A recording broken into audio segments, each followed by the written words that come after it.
ताज्या बातम्या आणि वैविध्यपूर्ण माहितीसाठी हे यूट्यूब चॅनल नक्की सबस्क्राईब करा आणि नोटिफिकेशन बेल आयकॉनवर प्रेस करा. मंडळी नमस्कार. सांगोला नगर परिषदेच्या 2 जागांच्या बिनविरोध निवडीनंतर या घटनेचे 7 पडसाद उमटताना दिसत आहेत. मंडळी आजच नागपुरात आमदार डॉक्टर बाबासाहेब देशमुख आणि माजी आमदार दीपक आबा साळुंखे पाटील यांनी एकत्र येत एक प्रेसनोट जारी केली आणि या प्रेसनोटनंतर सांगोला तालुक्यात पुन्हा एकदा खळबळ उडाली. मंडळी बिनविरोध जागांचं श्रेय घेण्याचा प्रयत्न शहाजी बापूंनी करू नये असं म्हणत आमदार डॉक्टर बाबासाहेब देशमुखांनी जोरदार पलटवार केला आहे. तर दुसरीकडं माजी आमदार दीपक आबा साळुंखे पाटील यांनीही शहाजी बापूंना टोले लगावलेत. दीपक आबा म्हणतात की भविष्यात ही आमची आघाडी अभेदेच राहणार, शहाजी बापूंनी आमची चिंता करू नये अशा शब्दात दीपक आबांनी बापूंना टोला लगावा. मंडळी शहाजी बापूंनी काल सांगोल्यात बिनविरोध घटनेच्या अनुषंगानं माध्यमांशी बोलताना काही महत्त्वाचे उद्गार काढले आणि बहुधा हे उद्गारच या दोन्ही नेते मंडळींना खटकलेले दिसतात. मंडळी काल शहाजी बापू माध्यमांशी बोलताना नेमकं काय बोललेत ते आपण पुढच्या काही क्षणामध्ये पाहूया आणि त्यानंतर पुढचं राजकीय विश्लेषण पाहूया. आमची Shivsena, Bharatiya Janata Party, Republican Party of India ही महायुती आणि आम्ही शक्यतो शेतकरी कामगार पक्षाबरोबर आघाडी करून येणाऱ्या निवडणूक लढवण्याचा प्रयत्न करू. म्हणजे एकत्रित आता परत काय वाद राहणार नाही सांगोला. दीपक साळुंखे सोडून सगळं काय आम्ही एकत्र आणण्याचा प्रयत्न करू. मंडळी तुम्ही या व्हिडिओमध्ये पाहिलं असेल की शहाजी बापूंनी ही जी विधानं केलीत ही विधानं बहुधा माझे आमदार दीपक आबा साळुंखे पाटील आणि आमदार डॉक्टर बाबासाहेब देशमुख यांना खटकल्याचं दिसतं. मंडळी काल सांगोल्यात बिनविरोध निवडीच्या नंतर जे सर्व राजकीय नाट्य घडलं त्या एकूण सर्व घटनेच्या अनुषंगानं आज नागपुरातही बऱ्याचशा राजकीय घडामोडी घडल्या. मंडळी विधिमंडळ अधिवेशनाच्या निमित्तानं आमदार डॉक्टर बाबासाहेब देशमुख आणि माजी आमदार दीपक आबा साळुंखे पाटील हे नागपुरात आहेत.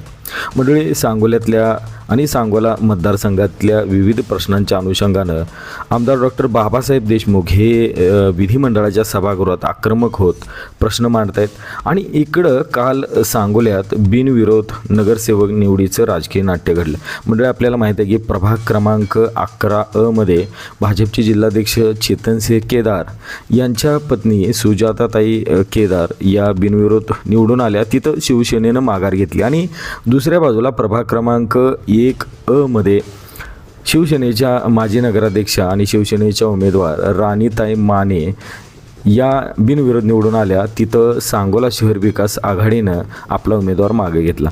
मंडळी या सर्व राजकीय घडामोडीनंतर आणि या बिनविरोध निवडीनंतर सांगोला शहर विकास आघाडीतली बहुतांश नेते मंडळी आणि विजय उमेदवार हे शहाजी बापूंच्या संपर्क कार्यालयात गेले होते आणि तिथं त्यांचा जल्लोष झाला, गुलाल उधळण्यात आला. मंडळी या सर्व घटनांनंतर शहाजी बापूंनी माध्यमांशी बोलताना काही भलतं स्टेटमेंट केलं आणि या स्टेटमेंटमुळं पुन्हा एकदा राजकीय साड पडसाद उमटताना दिसत आहेत. मंडळी शहाजी बापूंच्या या एकूण भूमिकेच्या अनुषंगानं सांगोल्यात एक सकारात्मक वातावरण तयार झालं होतं.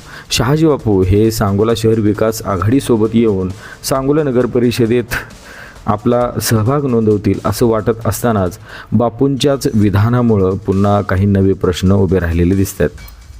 मंडळी काल शहाजी बापूंनी माध्यमांशी बोलताना जयाभाऊ गोरे यांच्या प्रयत्नातनं आणि मी स्वतः प्रयत्न केल्यामुळं या बिनविरोध निवडी झाल्याचं म्हटलं होतं आणि हे त्यांचं म्हणणं रास्त असलं तरीही बापूंनी शेतकरी कामगार पक्ष आणि दीपक आबांच्या संदर्भात केलेल्या विधानामुळं पुन्हा एकदा खळबळ उडाली. किंबहुना या विधानामुळंच ही दोन्ही आजी माजी आमदार नेते मंडळी दुखावल्याचं दिसते. मंडळी शहाजी बापूंच्या विधानात एकूण सर्व राग हा दीपक आबांच्याकडं दिसत होता.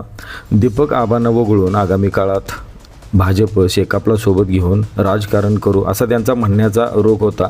मात्र हे सांगत असतानाच त्यांनी शेतकरी कामगार पक्षालाही शक्यतो सोबत घेऊन राजकारण करू असा शक्यतो हा शब्द वापरल्यामुळं शहाजी बापू नेमकं त्यांच्या मनात चाललं आहे का याबाबतच्या बऱ्याचशा संमिश्र प्रतिक्रिया काल आणि आज दिवसभर सांगोल्यातल्या लोकांच्या मनामध्ये येत होत्या. मंडळी आज नागपूर इथं माजी आमदार दीपक आबा साळुंखे पाटील आणि आमदार डॉक्टर बाबासाहेब देशमुख यांनी एकत्र येत फोटो सेशन केलं, फोटोला पोज दिली आणि त्यानंतर त्यांच्या समर्थकांकडून, कार्यकर्त्यांकडून एक प्रेस नोट जारी करण्यात आली आणि या प्रेस नोटमध्ये आमदार डॉक्टर बाबासाहेब देशमुख आणि माजी आमदार दीपक आबा साळुंखे पाटील यांनी बापूंच्या संदर्भातले बरेचसे विधान केलेले आहेत. मंडळी, या प्रेस नोटमध्ये नेमकं काय म्हटलं तेही पाहूया. मंडळी, प्रेस नोटमध्ये असं म्हटलं की नगर परिषद निवडणुकीच्या पूर्वीच जिल्ह्याचे पालकमंत्री जयकुमार गोरे यांनी सांगोला शहराच्या विकासासाठी सर्वांना एकत्रित येण्याची विनंती केली होती.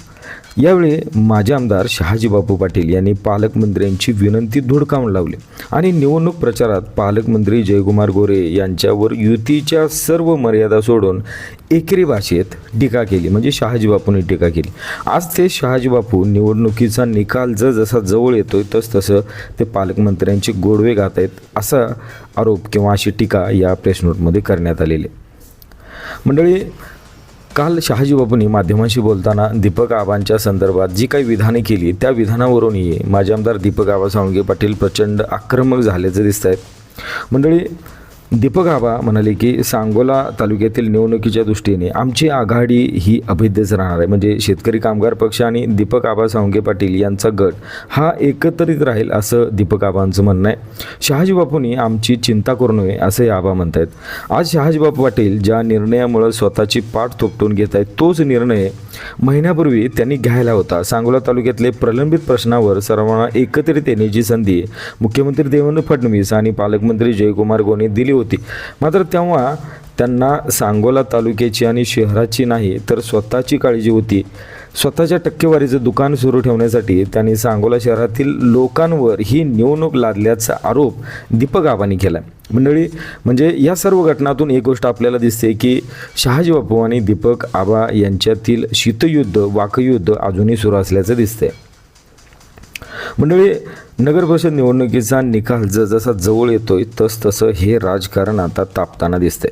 मंडळी, दीपक आबांच्या या विधानानंतर राजकीय एकूण सर्व घटना घडामोडींना वेगळी कलाटणी मिळण्याचं दिसतंय.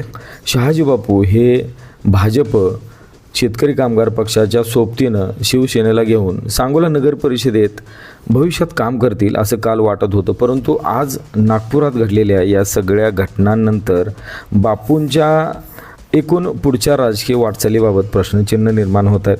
मंडळी, दीपक आबांनी शहाजी बापूंना टोले लगावताना काही महत्त्वाची विधानही केलेली आहेत. शहाजी बापू हे पूर्वीपासून महायुतीत असताना त्यांना आत्ता भारतीय जनता पक्षाचं वावडं एवढं कशासाठी असा सवालही दीपक आबांनी व्यक्त केला आहे. मंडळी, आमदार डॉक्टर बाबासाहेब देशमुख आणि माजी आमदार दीपक आबांनी या प्रेस नोटमध्ये जी काही विधान केले त्याच्यावरून एक गोष्ट आपल्याला लक्षात येते, ती म्हणजे शहाजी बापूंनी काल सांगोल्यात टाकलेला डाव हा भविष्यात यशस्वी होणार नाही हेच यावरून आपल्याला दिसते.